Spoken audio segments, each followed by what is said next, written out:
शिव सीताराम।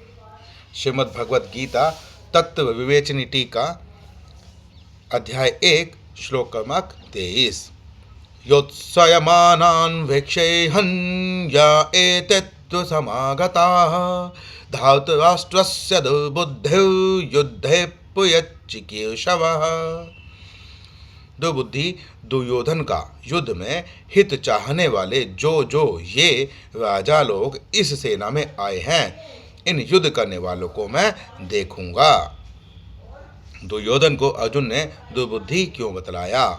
उत्तर, वनवास तथा अज्ञातवास के 13 वर्ष पूरे होने पर पांडवों को उनका राज्य लौटा देने की बात निश्चित हो चुकी थी और तब तक वह कौरवों के हाथ में धरोहर के रूप में था, परंतु उसे अन्यायपूर्वक हड़प जाने की नीयत से दुर्योधन इससे सर्वथा इनकार कर गए।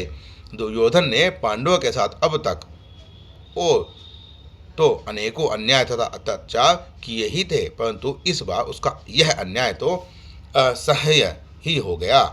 दुर्योधन की सी पाप बुद्धि का स्मरण करके अर्जुन ने उन्हें दुर्बुद्धि बतला रहे हैं।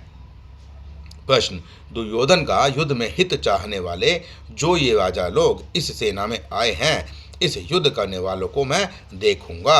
अर्जुन के इस कथन का क्या अभिप्राय है? उत्तर, अर्जुन का इसमें यह भाव प्रतीत होता है कि पाप बुद्धि दुर्योधन का अन्याय और अत्याचार सारे जगत में प्रत्यक्ष प्रकट है, तो भी उसका हित करने की इच्छा से उसकी सहायता करने के लिए ये राजा लोग यहाँ इकट्ठे हुए हैं। इससे मालूम होता है कि इनकी भी बुद्धि दुर्योधन की बुद्धि के समान ही दुष्ट हो गई है, तभी तो ये सब अन्याय का खुला समर्थन करने के लिए आकर जुटे हैं और अपनी शान दिखलाकर अपनी उसकी पीठ ठोंक रहे हैं तथा इस प्रकार उसका हित करने जाकर वास्तव में उसका अहित कर रहे हैं।